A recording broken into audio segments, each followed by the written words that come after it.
इस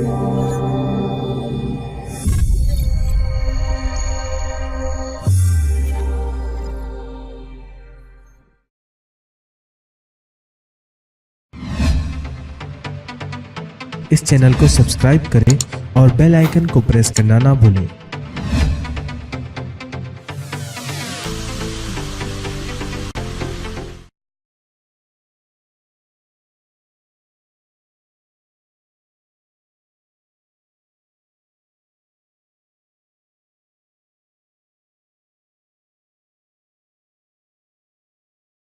अब हम इसी के साथ उर्दू शिक्षक संगठन के राज्य अध्यक्ष आली जनाब शेख मोइन सर से गुफ्तगू करेंगे।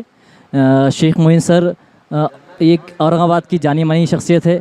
मैं ये कहूँगा कि ये औरंगाबाद ही नहीं बल्कि पूरे महाराष्ट्र की जानी मानी शख्सियत है, और जो कि उर्दू के लिए काफ़ी काम कर, उर्दू असातिज़ा के लिए, उर्दू स्कूलों के लिए काफ़ी काम कर रहे हैं, और जिनकी काविशें कोशिशें इस तालीमी कारवा में नज़र आ रही है। तो सबसे पहले मैं ये जानना चाहूँगा सर कि इन 3 दिनों में जो आपको तैयारी करनी पड़ी, और जैसा कि आप इसके लिए तकरीबन 10-15 दिन से लगे हुए थे, तो इसमें आपको किन किन दुश्वारियों का, किन किन मुश्किलात का सामना करना पड़ा, और आपने अपनी तैयारी किस तरह से मुकम्मल की? सबसे पहले बता दो कि ये जो तैयारी थी हमारी, एक 15 दिन पहले से तैयारी चढ़ी थी, क्योंकि औरंगाबाद एक सेंटर में मुकाम होने की वजह से इसके 4 रास्तों पर हमने नज़्म किया था लोगों को रुकने का। तो वहाँ पर पहले वहाँ के पानी का नज़्म है क्या, वो रुक सकते क्या, ये सबसे पहले हमने उसके मसाइल को कोशिश की हल करने की। तो अल्हम्दुलिल्लाह 5 मुकामात ऐसे मिले कि जहाँ पर लोग बेहतरीन तरीके से रुक सकते थे। उसके बाद हमारा दूसरा नियोजन ये रहा कि भाई वहाँ पर ड्यूटी किसकी लगाई जाए, क्योंकि लोग 4 बजे, 3 बजे, 5 बजे जब रात में आते हैं तो वो बहुत ज़्यादा परेशानी होती है। तो हमने उसी वक्त ये तय किया कि हर जगह पर 5-5 लोगों की रोज़ ड्यूटी रहेंगी। तो उसने वो 5 लोग जो है तो सुबह 3 बजे से लेकर वहाँ पर जाएंगे। उसके बाद हमने रात में बैठकर रात में 11-12 बजे तक जो लोग आने वाले उनसे नंबर हासिल किया, और वहाँ पर एक-एक ज़िले से जो लोग आने वाले उनको यहाँ के हमारे एक-एक साथी का नंबर दिया, ताकि वो सुबह में उसी को फ़ोन करे और अपने अपने मखसूस रूट पे रहे। उसके बाद वहाँ पर सुबह में जो नाश्तों का नज़्म था, तो वैसे तो उन्हीं को पैसा दिया गया था, लेकिन नाश्ते वाले, चाय वाले, ये यहाँ पर आना ज़रूरी था। तो हमने उन्हीं को मदऊ किया कि आप वहाँ पर आए, और वहीं पर ख़वातीन को ख़ास तौर पर उनके लिए हमने स्पेशल नज़्म किया। ये बहुत ज़रूरी था, और अल्हम्दुलिल्लाह ये जो कारवा सबकी मेहनतों से बहुत कामयाब हुआ, और इस कामयाबी में ये नज़र आया कि हमारी एक तहज़ीब जो ख़त्म हो रही थी, तो उनको इस तहज़ीब का मतलब एक अनाज है, तो अनाज बिल्कुल फेंकने में नहीं गया। लोगों ने बढ़ चढ़ कर हिस्सा लिया, सफाई का ख्याल रखे, लाइन का ख्याल रखे, कोई बदनज़मी नहीं होने दिए। तो ये बहुत ज़रूरी था, और इसमें बढ़ चढ़ कर लोगों ने जो हिस्सा लेना चाहिए था वो लिया।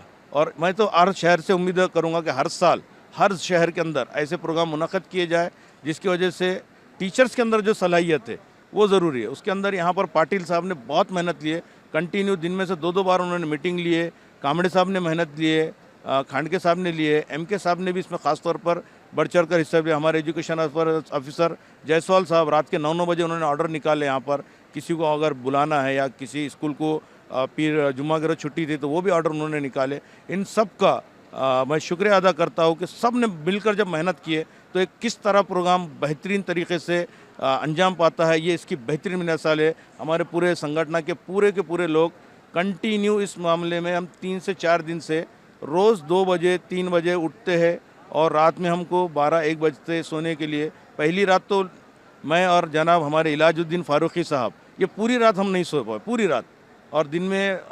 और मैं माज़रत भी चाहता हूँ उन साथियों से कि जो यहाँ पर आए लेकिन हम उनकी खिदमत या उनसे मुलाकात नहीं कर सके, क्योंकि हमारे पीछे इतनी ज़िम्मेदारी होने की वजह से हम दिन में यहाँ पर नहीं आए, और दिन में थोड़ा आराम करना ज़रूरी था। इसलिए मैं उनको आपके मार्फत माज़रत चाहता हूँ और अपने 2 लफ्ज़ ख़त्म करता हूँ। शुक्रिया सर। मैं अब ये जानना चाहूँगा कि इस तालीमी कारवा से क्या हमारे टीचर्स को फ़ायदा होगा, क्या वो अपने तदरीसी तरीक़े में तब्दीली लाएंगे, और हमारे जो स्कूल के जो बच्चे हैं ख़ास तौर पे उर्दू मदारस के बच्चे, क्या वो वाकई में प्रगत हो सकेंगे? इसके ताल्लुक़ से मैं आपको बता दूँ कि मुझे तो वक्त कम मिला, लेकिन मैंने अभी 3 या 4 स्टॉलों पर विज़िट दिया। एक जलगांव के विज़िट थे, उनके अंदर एक नए जो तरीक़े देखा मैंने, जो मुझे ख़ुद नहीं मालूम था, क्योंकि मैं कंटिन्यू हर जगह घूमता हूँ। तो मैं, हमारे अजीम सर जो रियाजी के एक्सपर्ट है, तो उनको भी वो चीज़ से हमको बहुत नई चीज़ मालूम है। तो जब हमको सिर्फ 3 स्टॉल के अंदर 3 से 4 चीज़ें हमको जब मिले, तो मुझे ऐसा लगता है कि हर टीचर को यहाँ से इस्तेफ़ादा हासिल करे होंगे, उनको मालूमात नई चीज़ मिली होंगी, नई टेक्नोलॉजी उनकी मिली होंगी, और वो अब बिल्कुल इससे फ़ायदा हुआ सर। अच्छा, इसमें एक बात ये नज़र आई है कि यहाँ पर इन 50 स्टॉल में रॉ जो औरंगाबाद की जो रॉ है प्रादेशिक विद्या प्राधिकरण, उसके अलावा औरंगाबाद के किसी भी मौलिम ने कोई भी स्टॉल नहीं लगाई है। तो ये क्या इंतज़ाम उमूर की वजह से नहीं लगा पाए, या फिर हमारे पास वो सलाहियतें मौजूद नहीं है? क्योंकि दीगर अज़ला के लोगों से शिकायत ये आ रही थी कि चूँकि औरंगाबाद इतना वसी शहर है, इतना तालीमी याफ्ता शहर है, तो फिर यहाँ से क्या यहाँ के मौलिमीन में वो काबिलियत नहीं है, वो लोग क्यों स्टॉल लगा नहीं पाए? तो इसके लिए अगर आप, क्योंकि आप तमाम टीचर्स के कांटेक्ट में होते हैं, तो इस जानिब हमने क्या तवज्जो नहीं दी या नहीं दिलाई गई, ऐसा कुछ मसला पेश आया है? आपकी ये बात बिल्कुल सही है कि औरंगाबाद की ये स्टॉल्स इसमें नहीं रहे, उसमें हमारी भी कमज़ोरी है। आई विल एक्सपेक्टेड कि हमारे लोगों से उसमें ज़्यादा फार्म नहीं गए, लेकिन जिस लोगों के फार्म मंजूर भी हो गए थे, तो किसी बिना पर, जैसा आरिफ सर के हमारे मंजूर हो गया था, लेकिन उनका उस वक्त पे जाना नहीं हुआ और वो बिल्कुल कॉन्टेक्ट में नहीं रहे, जिसकी वजह से यहाँ पर स्टॉल नहीं लगी। हाँ, ये हम कहते हैं कि औरंगाबाद के इसमें नियर अबाउट 5 से 8 स्टॉल होना ज़रूरी था, लेकिन वो नहीं हुए। हो सकता है अगली बारी को औरंगाबाद बढ़ चढ़ कर इससे ले, मेहमान नवाजी की वजह से वो यहाँ पर नहीं लिए और सबको मौका दिया, हो सकता है इसी भी हो। तो अगली बारी को हम कोशिश करेंगे कि हम ज़्यादा से ज़्यादा स्टॉल बाहर लगाएंगे। बहुत बहुत शुक्रिया सर। तो इस तारीख़ी शहर में हमें एक तारीख़ रक़्म होती हुई नज़र आ रही है। मैं मोहम्मद अरशद सिद्दीकी, कैमरामैन अब्दुल माजिद के साथ, तालीमी कारवां, औरंगाबाद।